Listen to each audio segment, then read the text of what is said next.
As we were discussing in the last segment, Congressman James Comer, he is the chairman of the House Oversight and Accountability Committee, has laid the groundwork to move ahead with contempt charges for FBI Director Christopher Wray.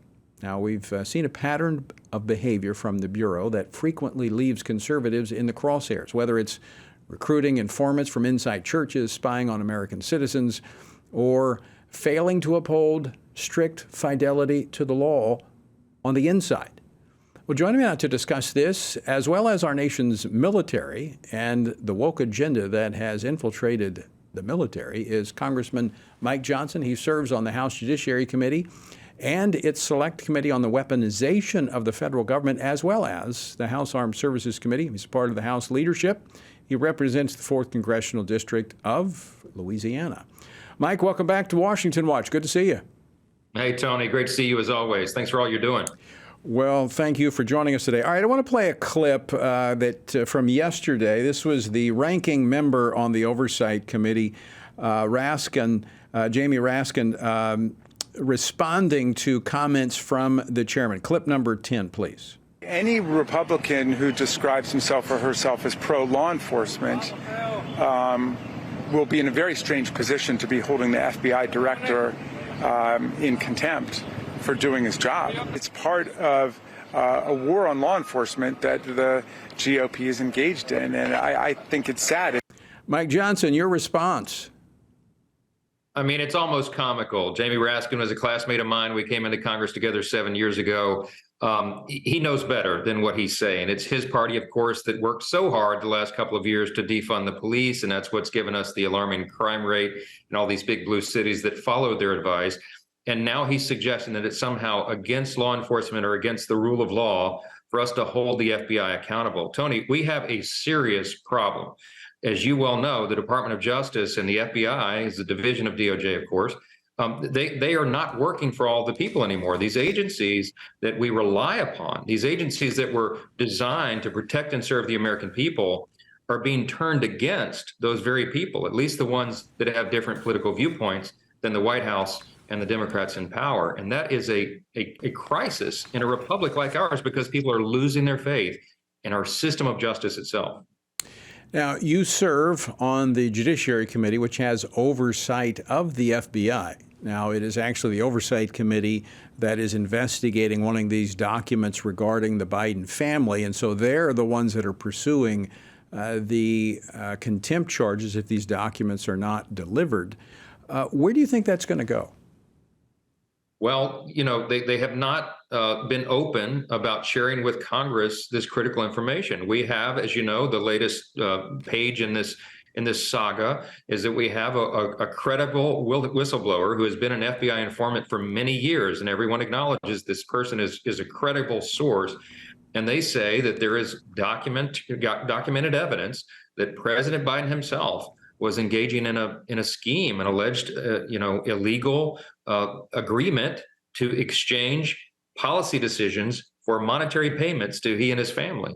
Now, we know there's already a pattern that's been shown that at least 9 members of the Biden family have been paid millions of dollars by foreign nationals, some even involving the CCP, the Chinese Communist Party, some Chinese companies.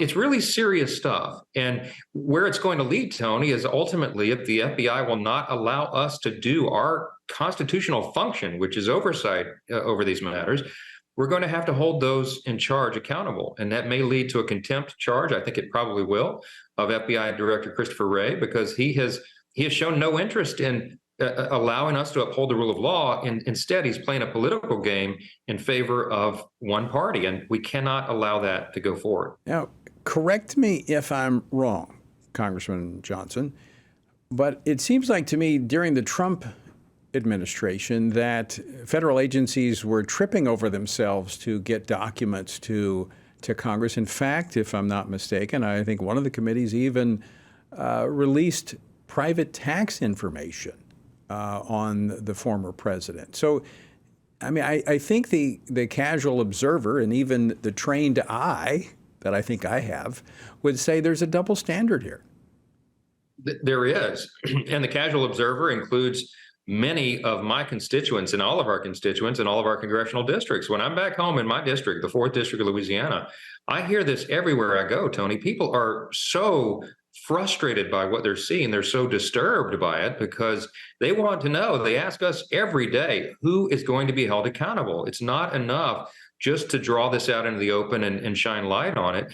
There have to be repercussions for this. Otherwise, these trends will continue. You cannot weaponize all the agencies of the federal government and expect that the people are going to trust that government. But Tony, that's what the evidence that we're uncovering shows. So let's talk about that accountability, because if you hold the director of the FBI in contempt, it would be the Department of Justice, I assume, that would do something with that, and they're not going to touch that.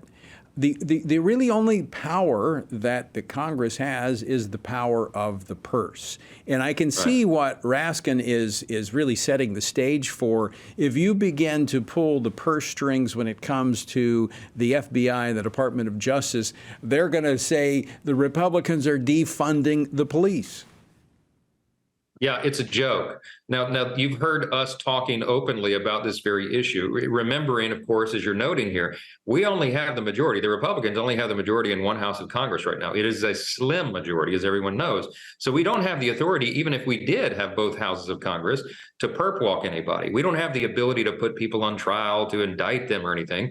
We can put the facts on display for the American people. We can put those individuals on trial in a court of public opinion, but beyond that, it's the purse strings. And so we're going to use the power of the purse. That's a critical function. The founders in their wisdom gave that ability to us, and it's an Article I function that we intend to use. And what does that mean in this case? Well, the FBI, for example, their greatest item on their wish list is this brand new mega headquarters they want to build. That's going to cost north of $500 million by some estimates, $1 billion.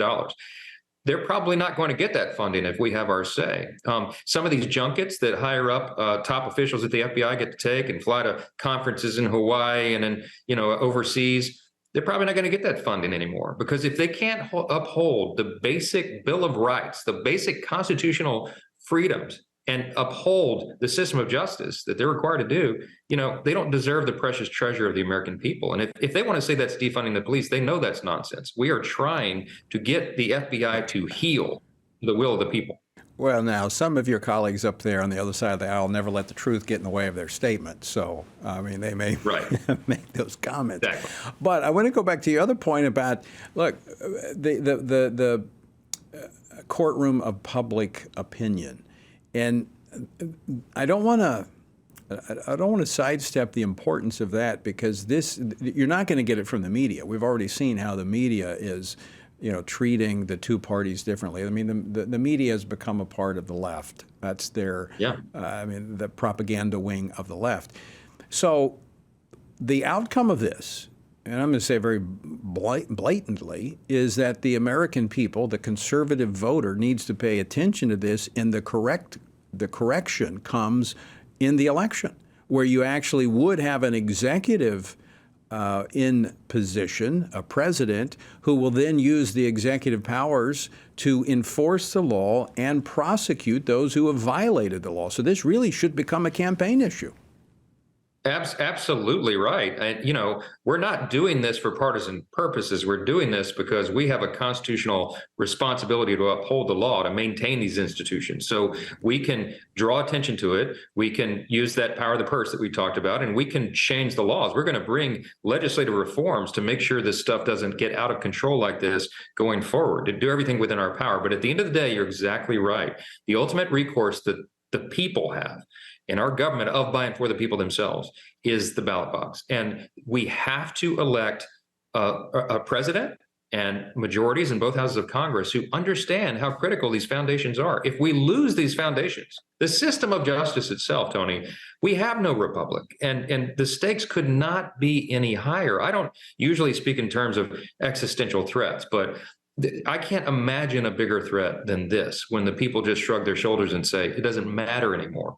We have a chance, and we better vote those values and those principles, or we're all going to be in big trouble. And folks, that's exactly what we say here. Pray, vote, stand. We've got to pray for this nation, because it is in serious trouble. We need to vote our biblical values, and then we need to stand for the truth no matter what.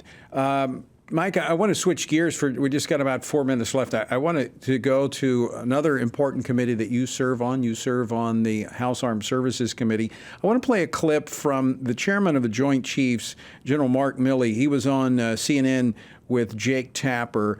Clip number 3. We're about fighting and winning on battlefields. And we're all about readiness. We're all about readiness now and readiness in the future and modernization. I think the accusations of woke are grossly over-exaggerated. Your response to that? Listen, General Milley has appeared before us many times in the House Armed Services Committee. Secretary Austin has as well. We've asked these questions directly and under oath, and they continue to insist that there's no woke agenda in the military. Look, the facts obviously show the opposite.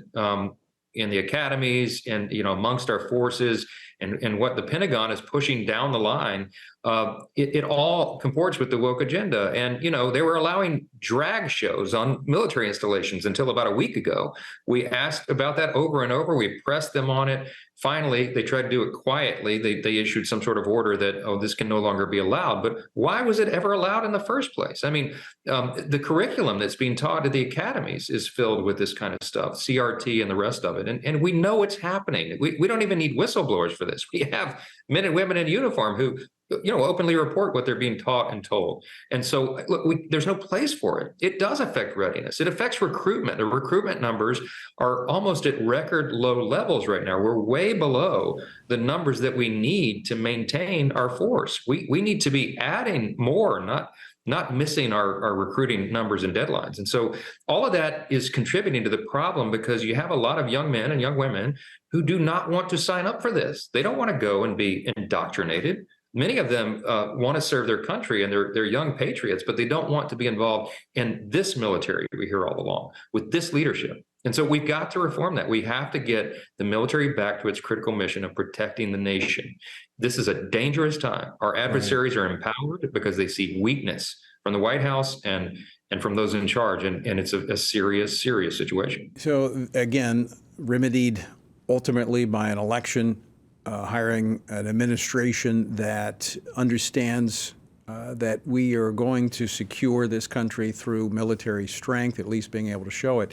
But in the meantime, I go back to the congressional purse, because you hold the purse as Congress. The National Defense Authorization Act is going to be coming through the committee, and you're going to be determining how this money is spent. Is this going to be an issue of discussion with military leaders once again? It will be, and it has been. And, you're right. We are scheduled to mark the NDAA up in about 2 weeks or less. And this is going to be a top issue of discussion. I can tell you the majority side and the NDAA, the Republicans, have made this a top priority. We're all deeply concerned about it, because we hear the quiet complaints of the men and women who are wearing those uniforms, who are asked to say and do these things that they know are wrong and they don't believe in.